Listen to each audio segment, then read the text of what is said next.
다 모였으니까 시간이 조금 남긴 했지만 예배를 시작하면 좋을 것 같습니다. 오늘 산길 주일학교 두 번째 시간 지냈는데 다들 어떠셨습니까? 예, 우리 주님도 사실 12제자하고 사역을 하셨죠. 다른 사람들하고 사역한 것이 아니라 12제자, 따지고 보면 많지 않은 숫자입니다. 그 12제자를 통해서 이 복음이 온 천하에 지금까지 이제 퍼졌는데요.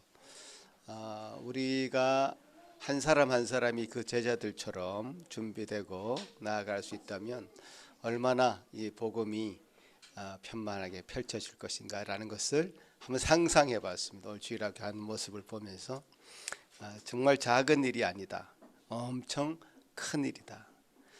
주님께서 우리에게 약속하신 것은 더 큰 일을 우리가 할 수 있을 것이라고 약속하셨는데 그런 약속의 말씀이 우리를 통해서 이루어지고 있다라는 생각이 들어서 정말 감사한 생각이 들었습니다. 예, 그런 복음의 편만한 역사가 우리를 통해서 나타나기를 기대하면서 오늘 또 예배하며 주님 앞에 나아가도록 하겠습니다. 같이 기도하심으로 10월 22일 밴쿠버 예수 산길교회 예배를 시작하겠습니다. 우리의 도움은 천지를 지으신 여호와의 이름에 있도다. 아멘. 존귀하신 하나님 아버지, 우리 인생을 통해서 그 존귀와 영광과 찬양을 돌리기에 합당하신 그 하나님 아버지 감사합니다. 주님, 우리에게 그 하나님을 부를 수 있는 특권을 허락하여 주시고 또 그 이름으로 모일 수 있도록 은혜 주신 것 감사합니다. 이 하나님의 전을 사모하게 하시고 주님 앞에 예배 드리는 것을 기뻐하게 하시고 주님께서 주신 은혜 가운데 머물기를 감사하게 생각하는 저희 모든 주의 성도들 되게 하여 주옵소서. 이 시간 예배를 통하여서 참 하나님은 우리 아버지시며 우리의 주인이시며 우리를 참 평강 주시길 원하시며 우리에게 기쁨과 감사 주시기를 원하시는 그 놀라우신 주님 것을 우리가 믿고 주님 앞에 나아가는 귀한 시간 되도록 도와주시옵소서. 주님, 오늘 예배를 통하여서 참 그 하나님을 만나게 하시고 그 하나님 앞에 엎드리는 귀한 시간 되도록 도와주옵소서. 감사하고 예수님 이름으로 기도합나이다. 아멘. 다 같이 일어나서 하나님 앞에 찬양 드리겠습니다. 힘차게 찬양합시다.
주의 이름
지켜주시니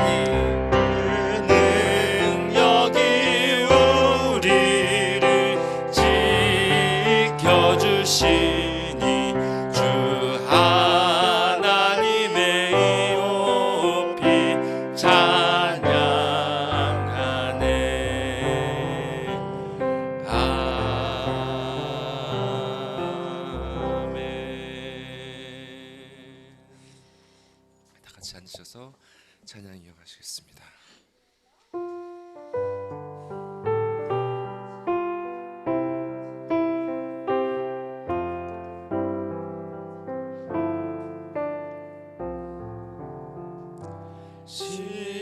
십자가 그늘 아래 나 쉬기 원하네. 저 햇빛이 뜨겁고 또 짐이 무거워. 이 광야 같은 세상에 늘 방황할 때에 주 십자가의 그늘에 내 쉴 곳 찾았네. 내 눈을 밝히 떴어. 저 십자가 볼 때 날 위해 고난 당하신 주 예수 보인다. 그 영상 볼 때 내 맘에 큰 찔림 받아서 그 사랑 감당 못하여 눈물만 흘리네. 십자가 그늘에서 나 길이 살겠네. 나 사모하는 광채는 주 얼굴뿐이라. 이 세상 나를 버려도 나 두려움 없네. 내 한량 없는 영광은 십자가뿐이라. 십자가 그늘에서 나 살겠네. 십자가 그늘에서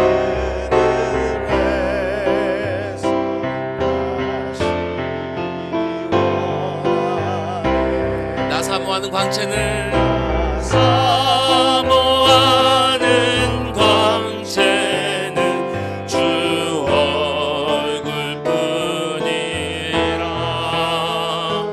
이 세상 나를 버려도 나 두려움 없네.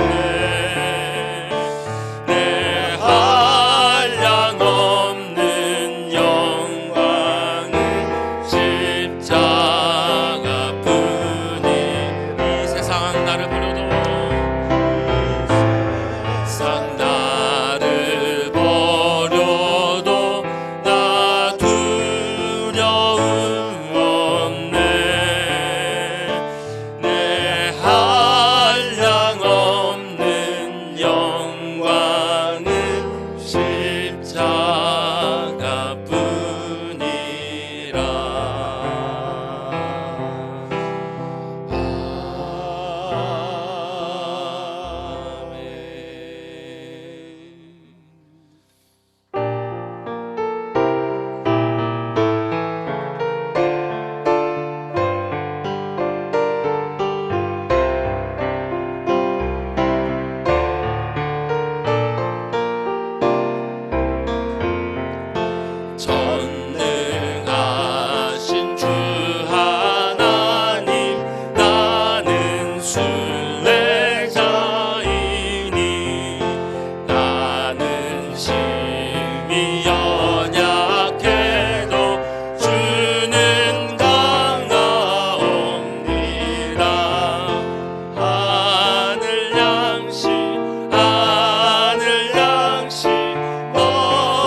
하시고 겁이 없게 하시고 저기 배는 가나안 땅 편히 닿게 하소서 영원토록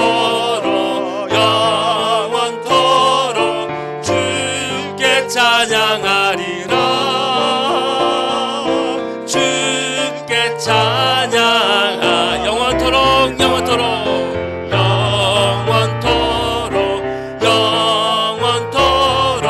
주께 찬양하리라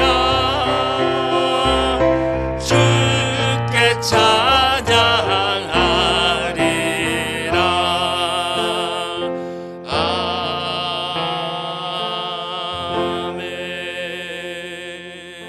아멘. 이 소망을 가지고 우리 이 시간 기도하길 원합니다.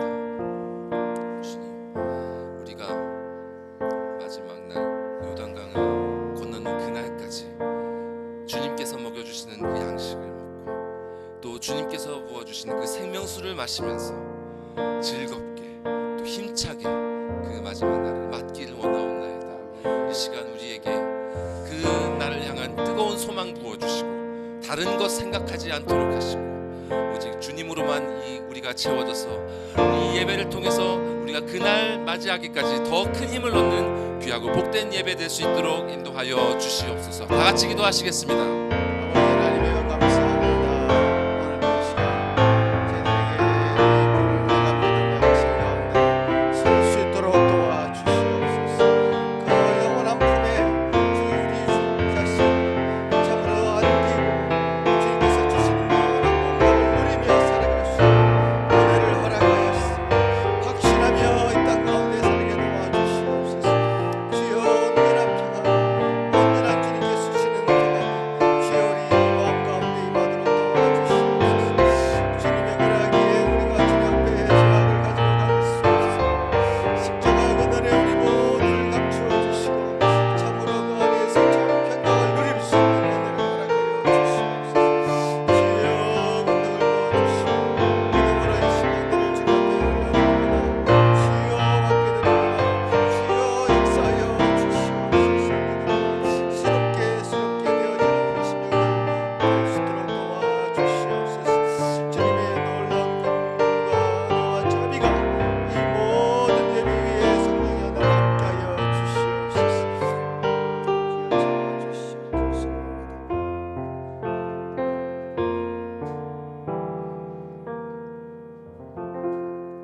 주여 하늘에 계신 우리 아버지여, 이름이 거룩히 여김을 받으시오며 나라가 임하옵시며 뜻이 하늘에서 이루어진 것 같이 땅에서도 이루어지이다.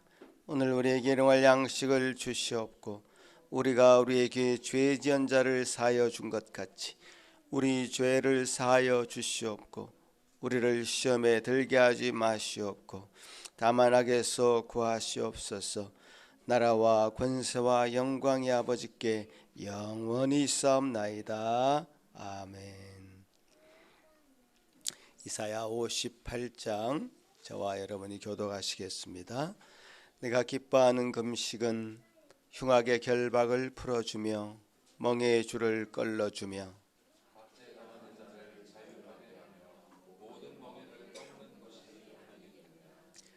또 줄인 자에게 내 양식을 나누어 주며 유리하는 빈민을 집에 들이며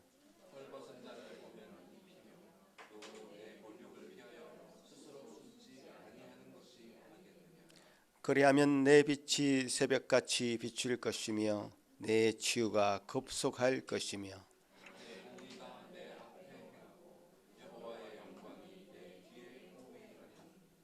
내가 부를 때에는 나 여호와가 응답하겠고 만일 내가 너희 중에서 멍에와 손가락질과 허망한 말을 제하여 버리고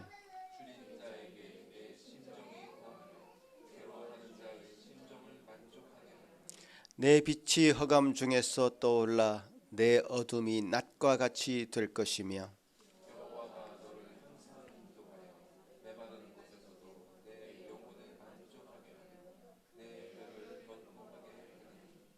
너는 물된 동산 같겠고 물이 끊어지지 아니하는 샘 같을 것이라. 아멘. 이 시간에 문영대 집사님 기도할 때에 다 함께 기도하시겠습니다. 기도드리겠습니다. 내 안에 거하라. 나도 너희 안에 거하리라. 가지가 포도나무에 붙어있지 아니하면 스스로 열매를 맺을 수 없음 같이 너희도 내 안에 있지 아니하면 그러하리라. 아멘. 요한복음 15장 4절 말씀. 사랑하는 주님, 주는 포도나무시며 우리는 그의 가지입니다. 아멘. 오늘도 저희를 이 자리에 모아주시고 그 안에 거하게 하심을 감사드립니다. 아멘.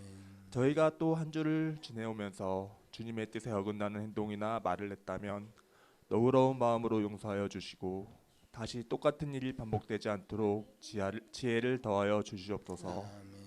세상은 요즘 전쟁으로 수많은 사람들이 고난을 받고 있습니다. 주여. 그들이 전쟁을 빨리 마치고 일상으로 돌아가길 기도합니다. 아멘.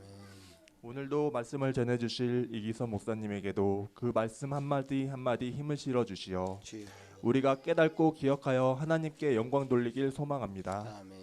이 모든 말씀 우리의 주 되시는 예수 그리스도의 이름으로 기도드렸습니다. 아멘.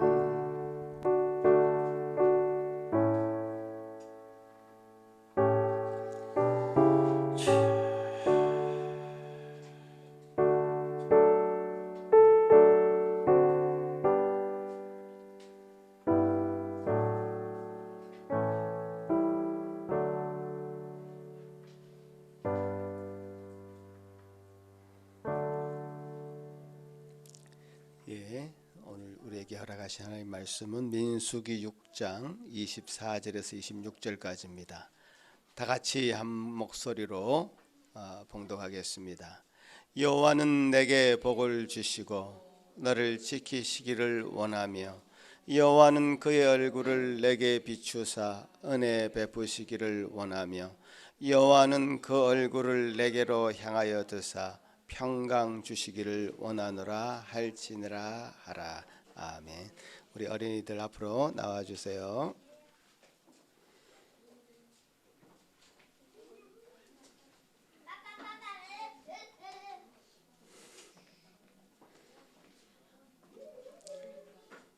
네, 오늘 서우가 왔습니다. 예, 서우.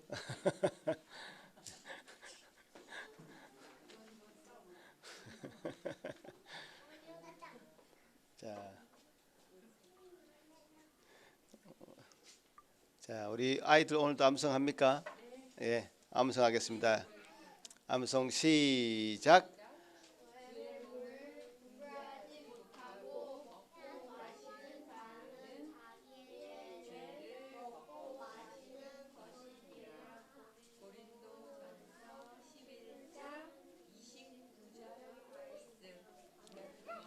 시작.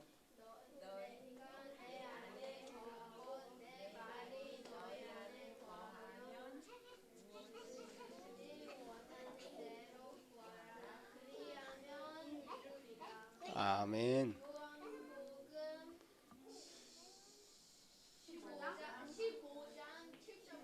아멘. 네, 좋습니다, 좋습니다. 예, 말씀대로 함께 기도하겠습니다. 하나님 아버지 감사합니다.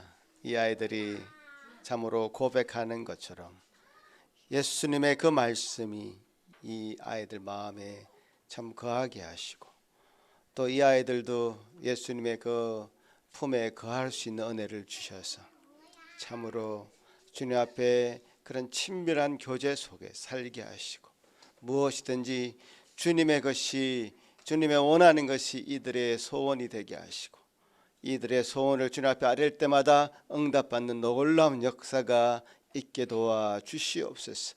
주님께서 주신 은혜가 이들을 늘 떠나지 않도록 저희들 삶을 지켜보아여 주옵소서. 감사합니다. 예수님 이름으로 기도합나이다. 아멘.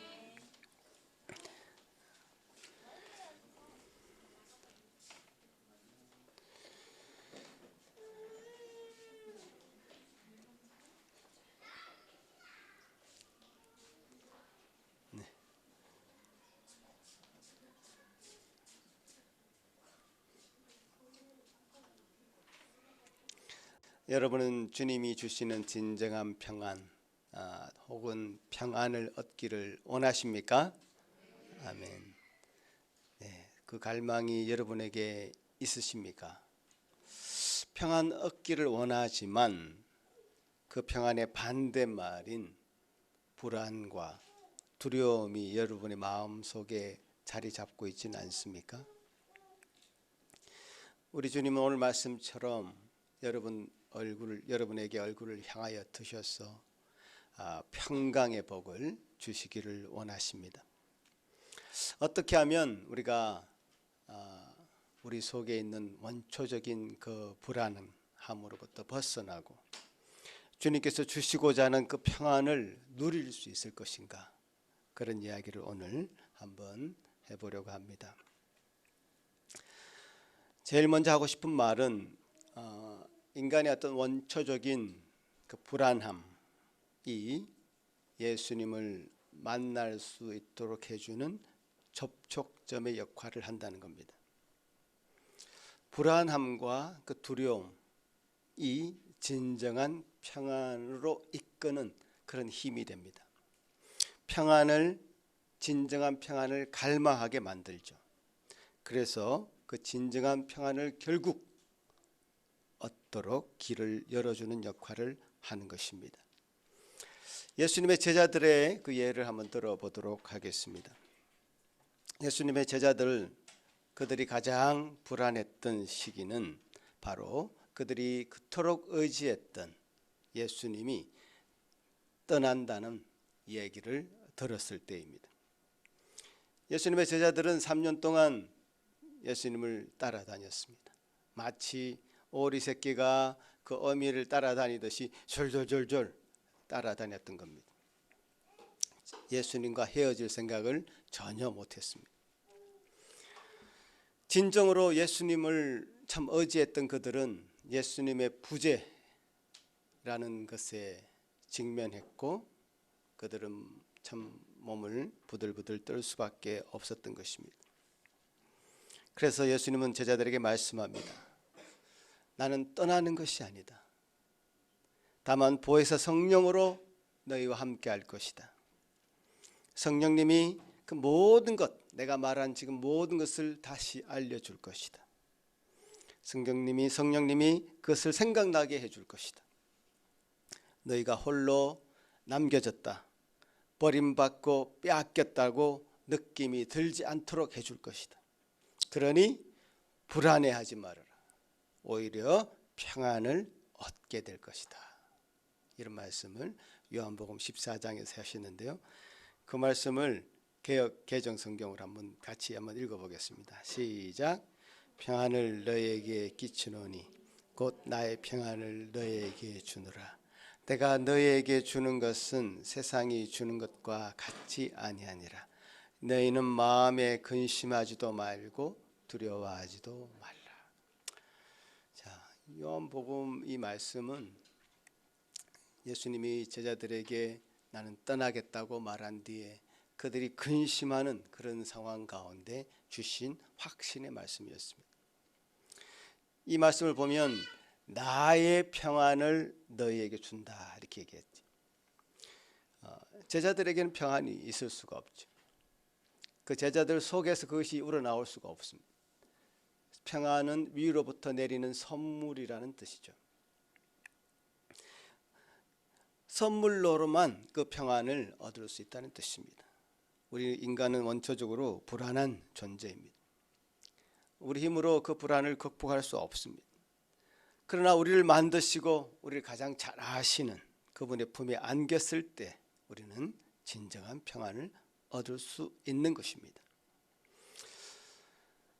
이 불안함이 하나님을 찾을 수 있는 접촉점이 되기도 하지만요, 사실은 그 불안함으로 인해서 허무하게 인생을 망가뜨리는 사람도 있습니다. 바로 그 자리에 함께 있었던 가룟 유다 같은 사람이죠. 가룟 유다는 예수님이 떠난다는 얘기를 듣고는 머리를 썼습니다. 자기 힘으로 이것을 극복하려고 합니다. 그래서 돈을 확보하려고 합니다. 예수님을 팔아서 돈을 챙기려고 합니다. 그래서 예수님과의 헤어짐을 준비하는 것이죠. 이런 사건들을 통해서 우리가 알 수 있는 것은 불안함이 예수님을 만나는 그 접촉점도 되지만 어떤 사람에게는 그 불안함이 자신의 것을 이용해서 자신이 그 불안함을 극복하게 만들려고 하는 그런 에너지도 되기도 한다는 것이죠. 결국 가룟 유다는 이 사건을 통해서 결국 그는 믿는 자가 아니었다는 것을 분명하게 드러내고야 말았습니다. 그리고 예수님의 제자들도 이 말씀을 듣는 즉시 그 평안으로 온전히 들어간 것이 아니죠. 예수님 말씀을 듣고 있는 이 상황에서도 여전히 그들은 불안해하고 있었고, 그 이후에 예수님이 못 박히실 때는 그 두려움 가운데 벌벌 떨면서 뿔뿔이 흩어질 수밖에 없었습니다. 그러나 예수님의 약속은 이것이죠. 지금은 이해하지 못하겠지만 나중에 내가 성령께서 내가 한 말을 기억나게 할 것이다. 그 약속은 그것입니다. 지금 불안에 떨고 있는 지금의 모습이 전혀 기억나지 않을 것이다. 내게 있는 그 참 평안으로 너희를 인도할 것이다. 세상이 이해할 수 있는 방식은 아니다. 성령의 은혜로 그 평안을 얻게 될 것이다 라고 제자들을 위로하는 것입니다. 예수님의 부재, 예수님은 결국 제자들 곁을 떠났고요. 그러나 제자들은 그 이후에 성령께서 함께 하시는 것을 체험하면서 정녕 예수님의 제자로서의 참모습을 찾아가게 되는 것입니다. 여러분 한번 생각해 보십시오. 예수님이 함께 하지 않는데도 그 불안함을 전혀 느끼지 못한다면 그 사람은 예수님께 자기 자신을 맡길 이유가 전혀 없는 것입니다.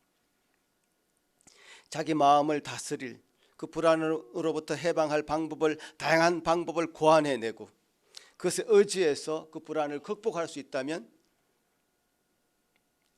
그 위로부터 선물로 오는 평안을 구하진 않는 것입니다. 제 삶을 돌아봐도요, 제가 가장 불안했을 때, 안정되지 않았을 때 하나님 앞에 나아갈 수 있는 접촉점을 그때 마련했다는 것을 생각합니다.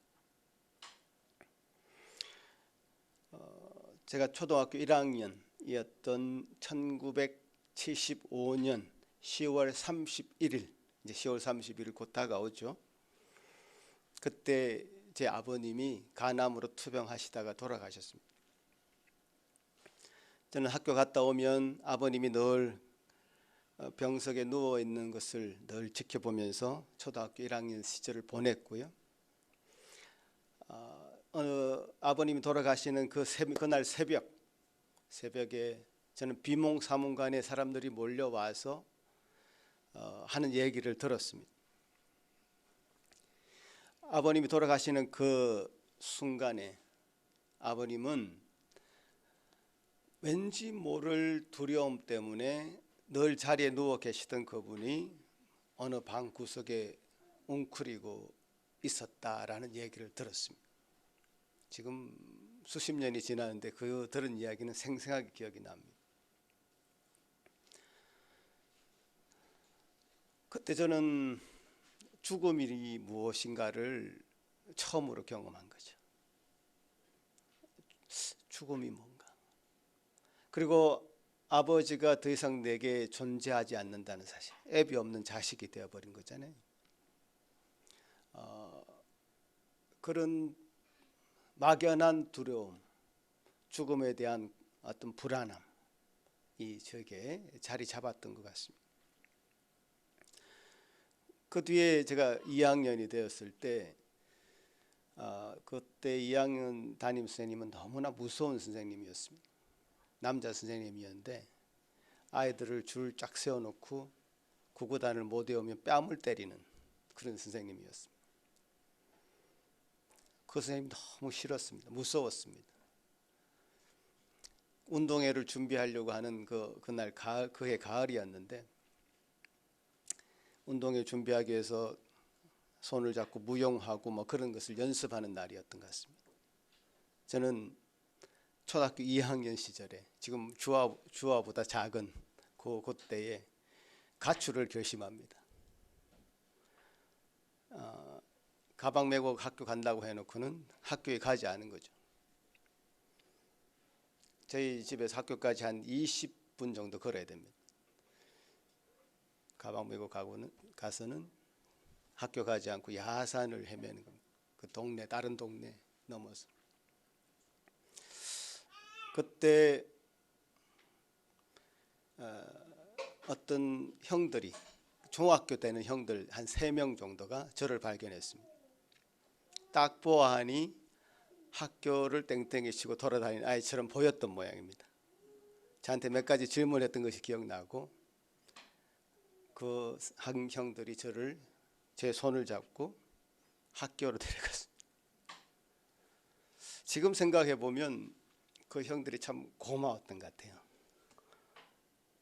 나한테 어떤 나쁜 일을 할 수도 있었을 거고, 뭘 빼앗을 수도 있었을 거고, 나쁜 짓을 시켰을 수도 있었을 텐데 학교로 저를 데려간 거예요. 그 뒤로는 이런 일을 하면 안 되는구나 하는 걸 내가 느꼈던 것 같습니다. 그렇게 2학년을 보냈습니다. 3학년이 되었죠. 3학년 때는 그 담임선생님이 되게 검은 태 안경을 끼신 나이 드신 아주머니였는데 되게 좀 날카롭게 생겼어요. 무서웠던 것 같습니다. 수업 시간 중에 정말 화장실 너무 가고 싶은데 그 종치기를 정말 기다리고 있었는데 결국 제가 참지 못하고 쉬를 해버린 겁니다. 이런 이야기는 제가 정말 처음 꺼내는 것 같습니다. 제가 이 아내한테도 하지 못했던 이야기인데 사실 한 1, 2년 전에 가족들이 있을 때 이야기를 했습니다. 처음으로. 아내가 저를 막 위로해 주더라고요. 그러니까 저의 그 초등학교 시절 1, 2, 3학년은 좋은 기억이 하나도 없습니다. 정말 안 좋은 일들만 제 삶 속에 있었고, 그때부터 아마 제가 정신적인 방황을 한 것 같습니다. 초등학교 1학년, 2학년, 3학년 그 시절에.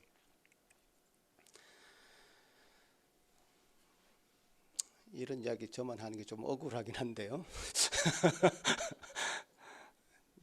크리스마스 수련회 때 제가 좀 여러분 이야기도 좀 들어보는 시간을 가지겠습니다.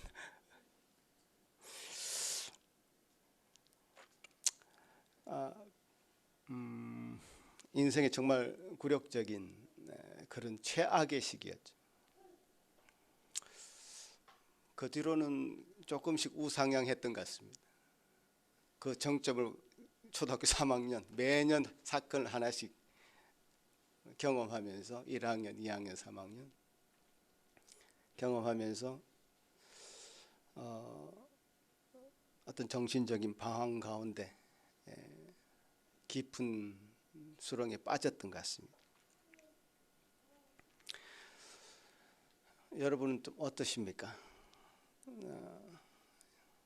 아마 사람마다 불안을 경험하는 경로는 다를 것 같습니다.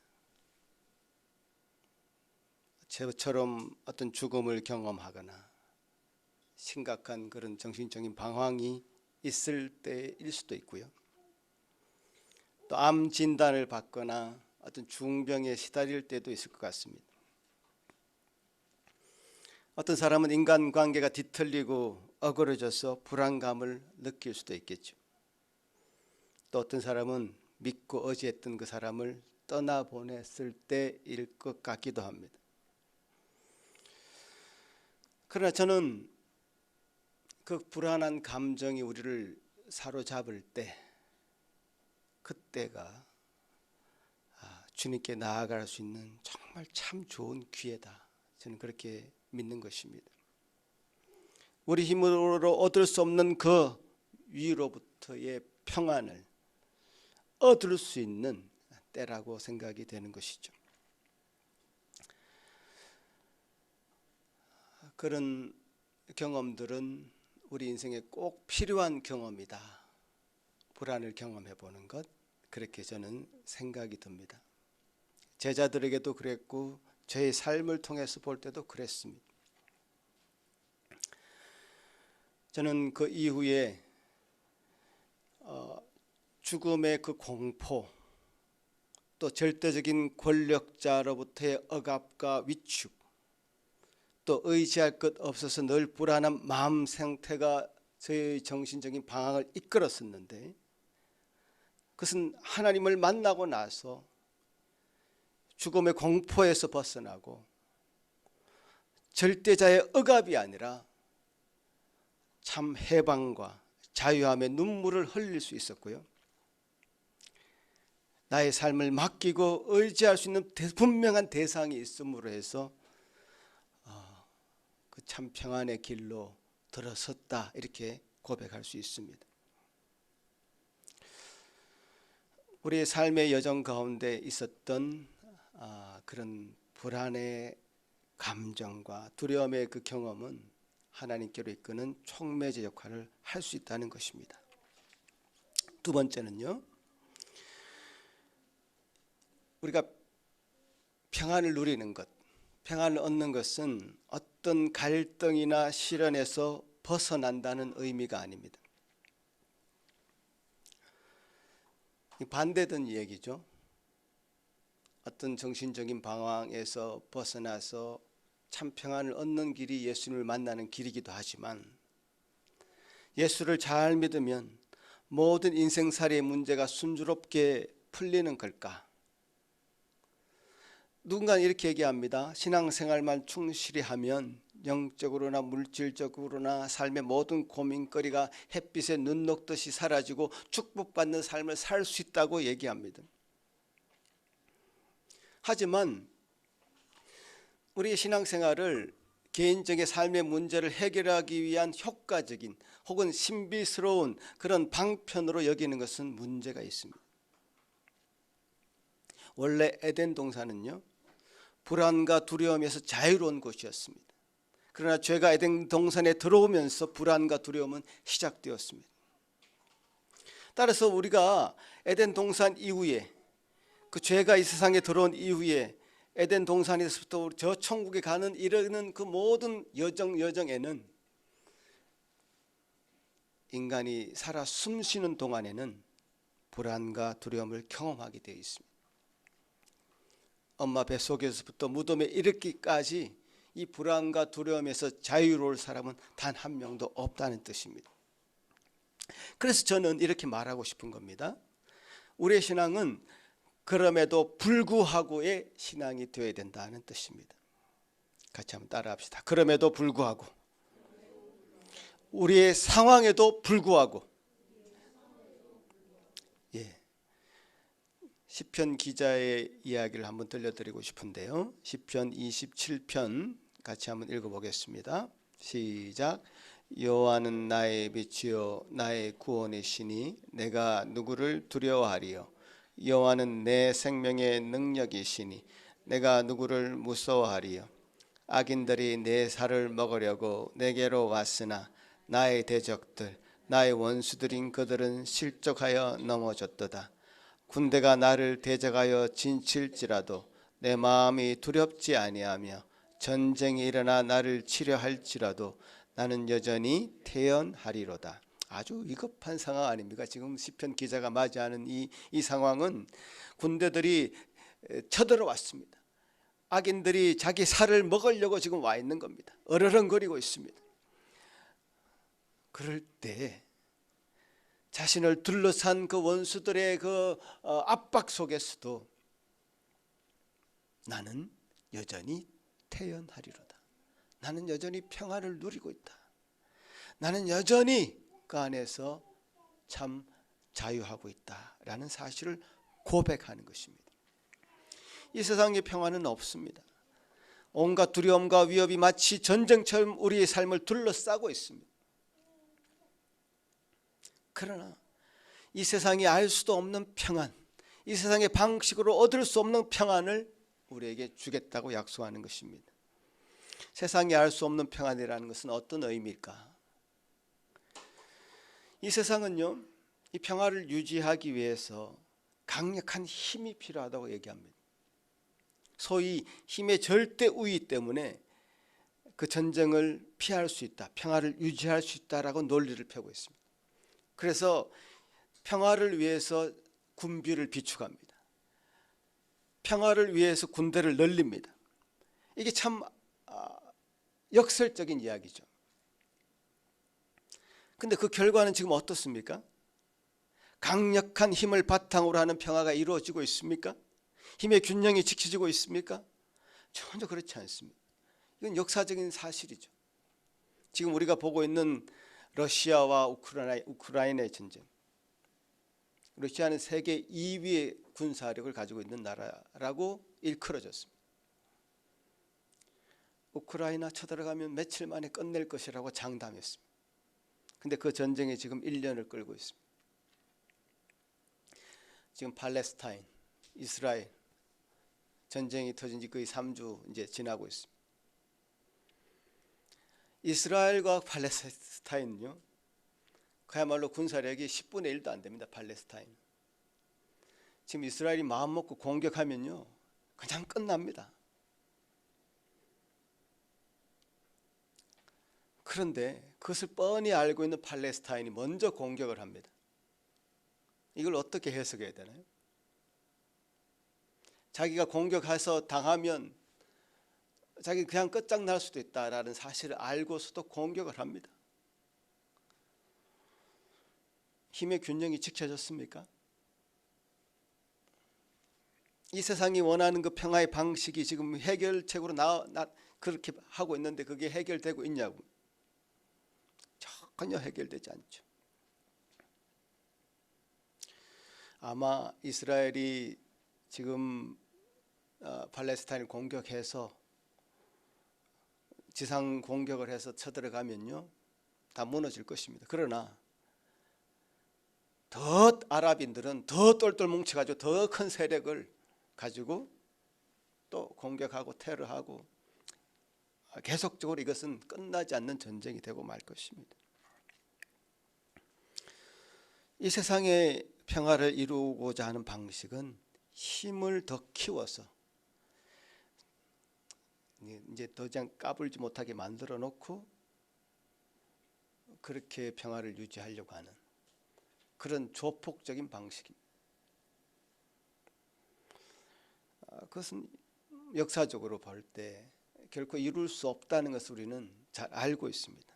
그러나 그 방법밖에 그들은 구사할 방법이 없습니다. 진정한 평화는 이 세상의 힘으로 이룰 수 있는 것이 아닙니다. 역사는 절대로요, 긍정적인 방향으로 진보하지 않습니다. 역사는 계속 반복될 뿐이죠. 옛날에 일어났던 그 전쟁, 욕망을 채우기 위해서, 자기 땅을 차지하기 위해서 상대방을 밀어내야 되기 때문에 전쟁을 했던 것이고, 지금도 그런 전쟁은 똑같이 일어나고 있는데 그것은 인간의 욕망일 따름이죠. 이웃이라고는 없고 공존할 수 없습니다.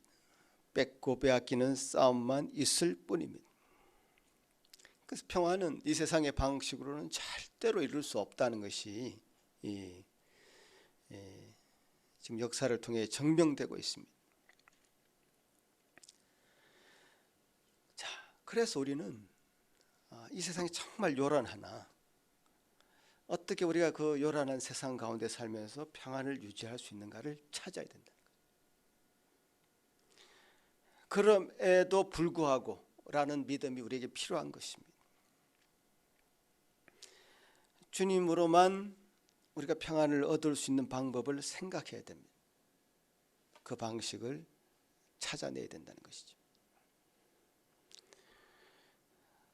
또 한 가지 더 생각해 볼 개념은, 성경에서 이 평안의 개념은 영적으로 죄 사함을 받은 상태를 의미합니다.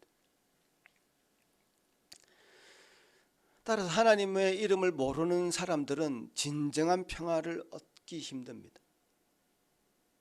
아니 얻을 수 없습니다. 진정한 평안이라는 것은 성도만이 누릴 수 있는 특권이라 하겠습니다. 자, 보십시오. 아담과 하와가 그들의 죄가 드러났습니다. 드러났을 때 그들은 자기만의 방식으로 이것을 해결하려고 했습니다.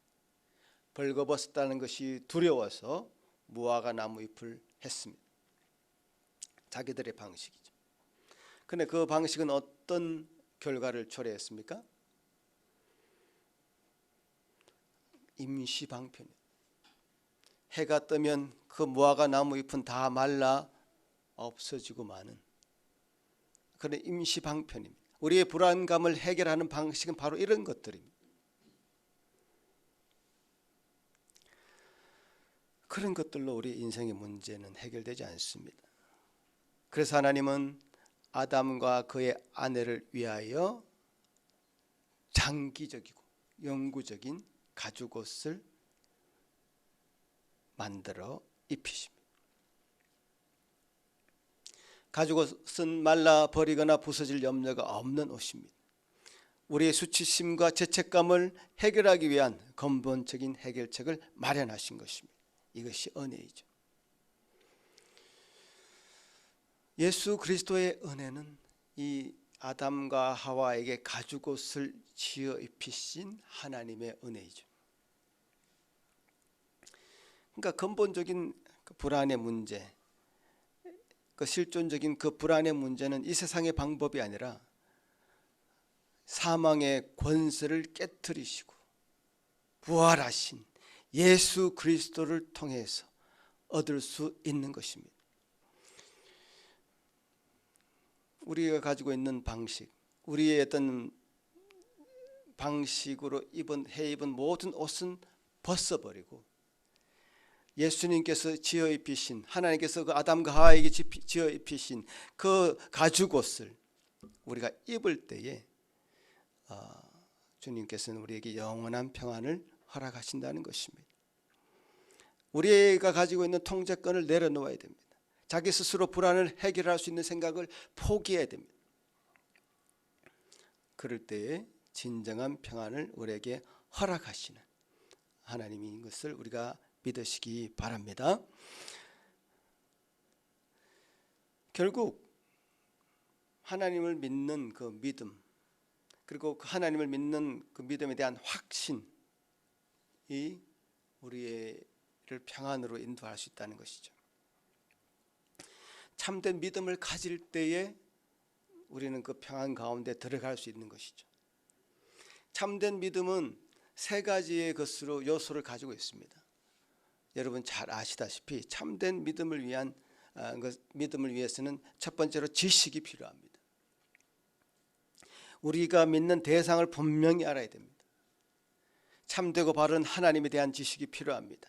하나님을 산신령처럼 여기고는 참된 바른 지식이라고 말할 수 없는 것입니다. 그래서 우리는 이 성경을 가르칩니다. 또 성경의 기본적인 내용을 가지고 교리를 가르칩니다.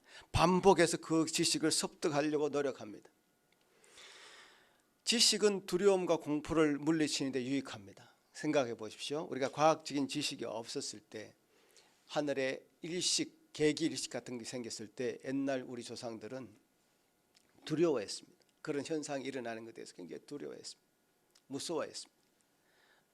그러나 과학적인 지식을 이걸 우리가 얻고 나서는 그 계기 일식을 보면서 우리가 즐깁니다. 두려워하는 것이 아니라 그 하나님에 대한 바른 지식이 우리에게 있을 때에는요, 하나님에 대한 바른 지식으로 말미암아 우리의 믿음이 더 견고하게 서게 되는 것이죠. 그리고 그 가진 하나님에 대한 바른 지식에 대한 두 번째는 동의가 필요합니다. 감정적인 동의죠. 아, 그렇습니다. 하나님은 참 그런 분입니다. 하나님은 우리 인생의 불안의 문제를 다 해결해 줄 수 있는 그런 유일하신 분이십니다라고 감정적으로 이입을 하는 것이죠. 아, 그런 분이 맞습니다.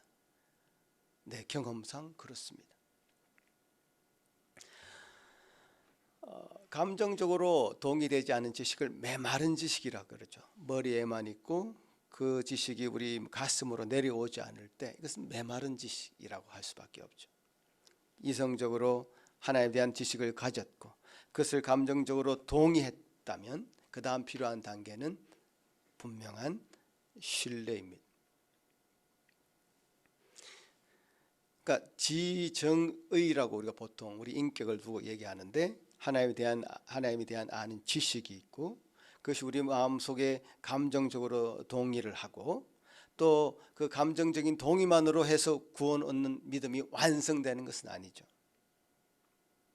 어떤 사람은 여기까지만으로 믿음, 참된 믿음이라고 얘기하는 사람들이 많습니다. 그렇게 알고 있는 사람도 많습니다. 경험상 그렇게 나는 믿음이 있어 라고 얘기하는 사람들 중에서도 보면 그래 하나님 그런 분이시고 그런 하나님에 대해서 내가 참 감동을 느껴 라는 정도로 믿음을 얘기하는 사람들이 있습니다. 아닙니다. 자신의 삶을 의지적으로 온전히 맡기고 신뢰할 수 있는 의지가 없다면 그 믿음은 완성된 믿음이라 할 수 없는 것입니다. 한 가지 제가 그런 예를 하나 드려보겠습니다. 그 그림을 하나 보여주시면 이게 무슨 광고 신문 기사냐면 1859년도에 뉴욕 타임즈에 난 기사입니다. 야, 1859년도에 뉴욕 타임즈가 이런 기사를 냈는데 이 사람이 누구냐면 고개사입니다. 고개사. 밧줄을 타는 사람이죠. 이 밧줄 타는 사람 이름이 블롱댕이라는 캐나다 사람인데 이제 프랑스계의 캐나다 사람입니다.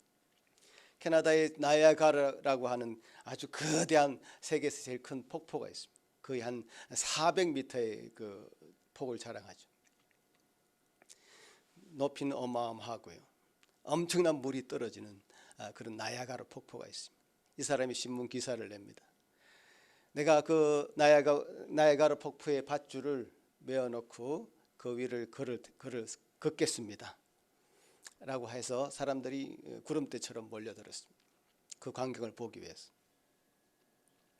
그래서 사람들에게 물어봅니다. 여러분은 내가 이 밧줄을 타고 저까지 건너갈 수 있겠다고 확신하십니까? 믿으십니까? 사람들은 뭐 그 구경하러 왔지만 어떤 사람은 저 사람이 떨어져 죽을 수도 있어. 그런 생각도 했겠죠. 그렇지만 마지못해 이제 박수를 칩니다. 환호를 보냅니다.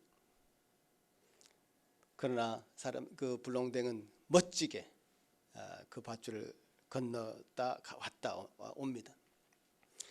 자, 그 다음에 또 얘기합니다. 지금 이 사람이 타고 있는 게 중마라는 건데요. 대나무로 만든 그 다리를 끼고 이렇게 얘기합니다. 내가 이 중마를 끼고 저 밧줄을 건넜다 올 수 있다고 여러분 믿으십니까? 라고 했을 때 그건 힘들다.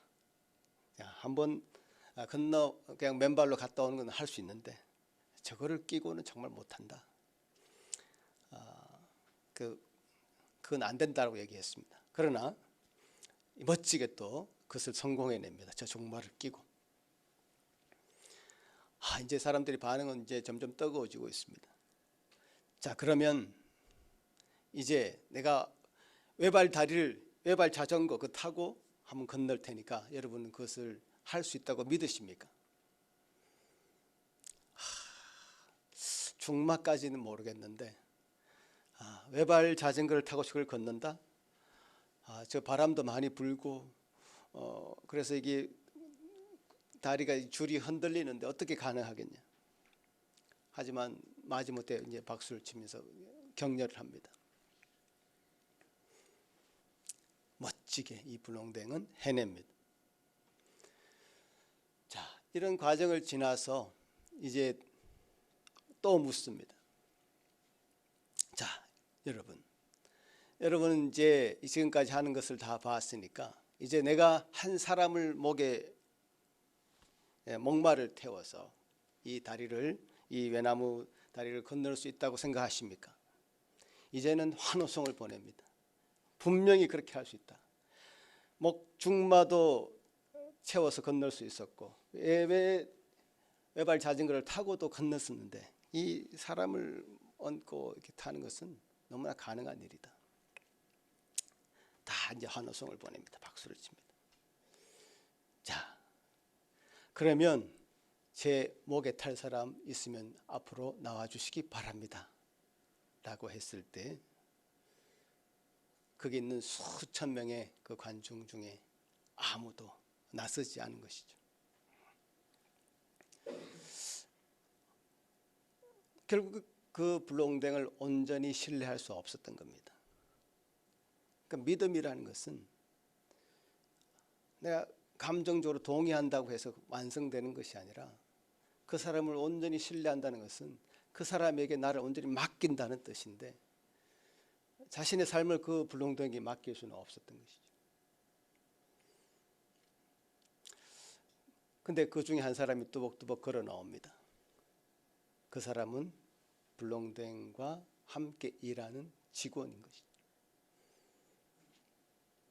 그 직원은 수없이 이 불농댕이 그 외주를 탔던 경험을 봤고 할 수 있다고 믿었고 그렇기 때문에 그 최초로 목마를 하고서 이 다리를 건넌 외주를 걷는 사람으로 기록되어 있다고 합니다. 우리에게 믿음이란 바로 그렇게 작용하는 것이죠. 주님께서 주시는 은혜가 우리 삶 속에 들어왔을 때에 그것은 정말 하나님을 믿는 믿음으로 하나님을 바라볼 수 있는 지식이 생겼고 내 마음이 뜨거워졌고 그리고 그 뜨거워진 마음이 그저 감정적인 그 동요만으로 끝나는 것이 아니라 우리 삶이 행동이 바뀌는 경험, 우리 의지가 주님 앞에 온전히 드려지는 경험. 그래서 어떤 상황 가운데서도 내가 평안할 수 있는, 평안을 누릴 수 있는 그런 은혜들을 소유할 때 그것을 참된 믿음, 확신 있는 믿음이다 이렇게 얘기하는 것입니다. 결론적으로 말씀드립니다.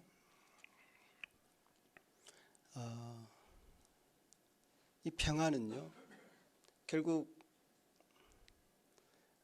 샬롬의 상태를 가르치죠. 샬롬이 히브리어인데요. 평안은 이 샬롬의 상태. 샬롬의 상태라는 것은 물 수면이 평평한 상태입니다. 예수님이 그 물 위를 걸었을 때도 그 물은 요동쳤죠. 파도가 쳤죠. 그러나 예수님에게는 그것이 평평한 상태, 샬롬의 상태에서 예수님이 그 물 위를 걸으신 것이죠. 흔들림이 없는 상태입니다. 완전한 평안의 상태. 샬롬은 우리 주님이 이 땅에 다시 오실 때 온전히 성취될 것입니다.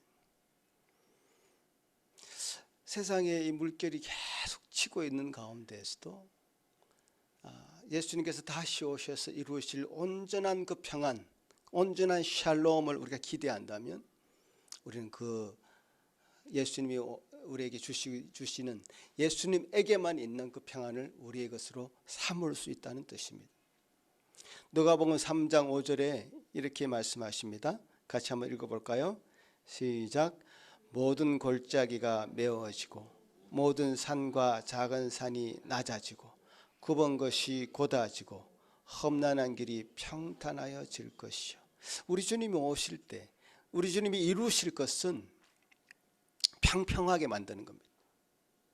골짜기가 메워지고요, 산이 낮아지고요, 굽은 것이 곧아지고요, 험한 길이 평탄하여지는 그 세상을 만드실 것입니다.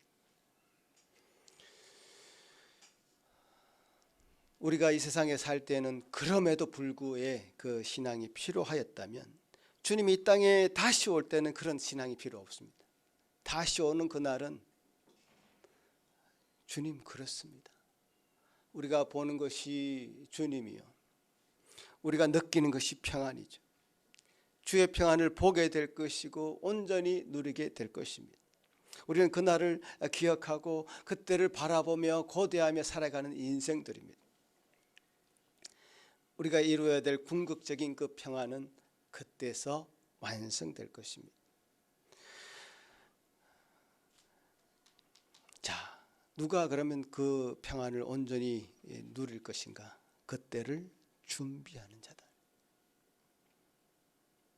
그때를 준비하는 자들만이 온전한 그 샬롬으로 들어갈 것입니다. 그 일을 기대하고 소망하는 저와 여러분이 되기를 간절히 바라겠습니다. 기도하겠습니다. 아버지 하나님 감사합니다. 참 불안한 가운데 살아갈 수밖에 없는 저희 인생들을 건지셔서 참 평안으로 평안의 길로 저희들을 인도하여 주시니 참 감사합니다. 주님, 어떠한 적이 쳐들어와도 우리 살을 파먹기 위해서 공격할지라도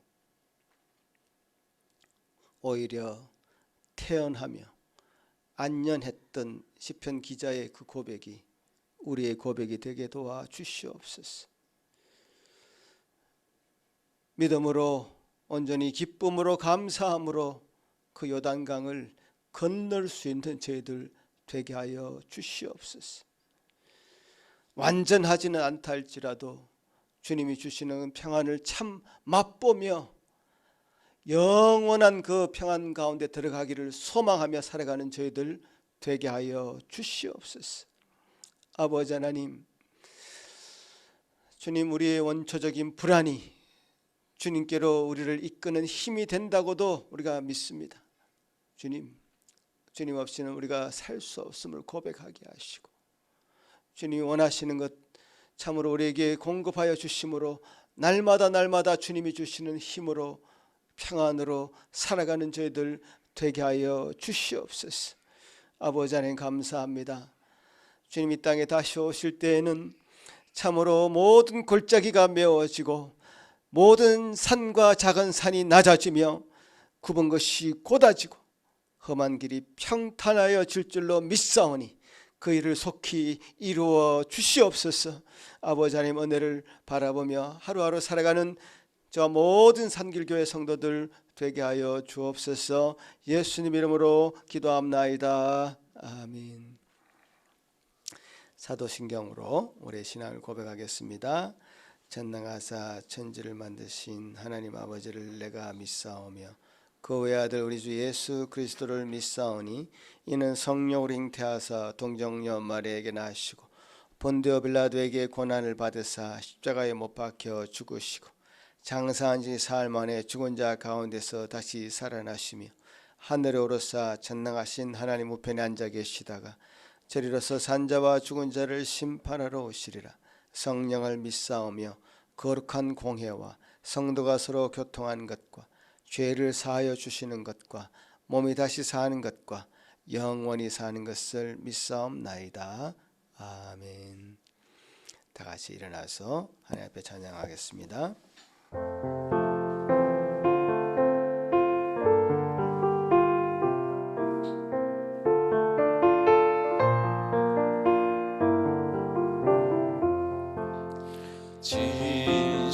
진실하신 주 성령 성도 곁에 계시사 순례 길을 갈 때에 손을 잡아 주소서.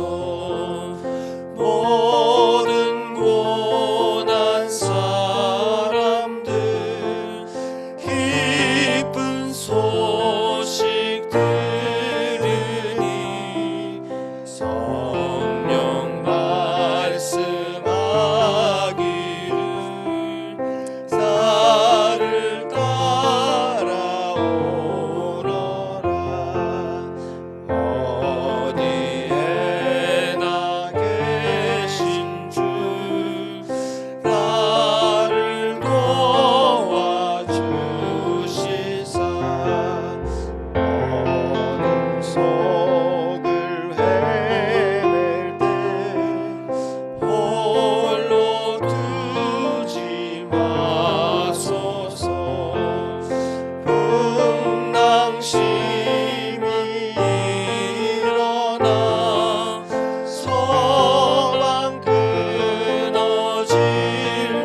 주님,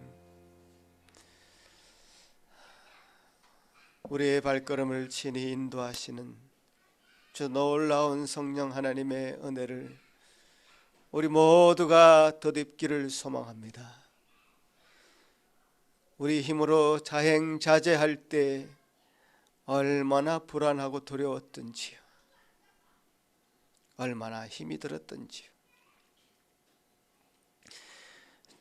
그러나 주님, 주님의 품에 우리가 안길 때에 그 놀라운 평안으로 우리를 감싸 주시고 그 영원한 평안으로 저를 인도하신다는 것을 깨달을 때에 참으로 우리의 삶 참으로 안전하며 참 주님 안에서 안식할 수 있음을 고백하며 감사를 드립니다. 주여 도와주옵소서. 우리 삶의 여정을 주님 온전히 책임져 주시고 우리를 주장하여 주시고 우리 모든 것을 내려놓을 때에, 모든 것을 나의 통제권을 내려놓을 때에 주님 우리를 친히 다스려 주신 은혜를 누리는 저희들 되게 하여 주옵소서. 아버지 하나님 감사합니다. 우리의 삶을 주님께 또 맡기며 한 주를 보내고자 합니다. 주님, 여기 모여있는 모든 주의 성도들, 우리 삶의 주인이신 그분께 우리 삶을 내려놓고 주님 우리를 운전해 주십시오. 맡길 수 있는 믿음의 성도들 다 되도록 도와주옵소서. 이 재물도 우리의 것이 아니지 않습니까? 주님 우리에게 주신 것을 주님께 돌려드립니다. 주여 받아 주시옵소서. 은혜 가운데 이 모든 삶의 정황 가운데 살 수 있도록 주님 도와주옵기를 소망하옵고 감사드리오며 예수님의 이름으로 기도하옵나이다. 아멘. 자리에 앉으시겠습니다.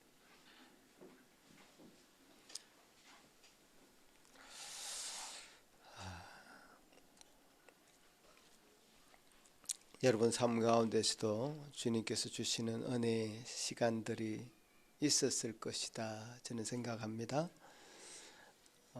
그 시간들을 한번 생각해 보시고 주님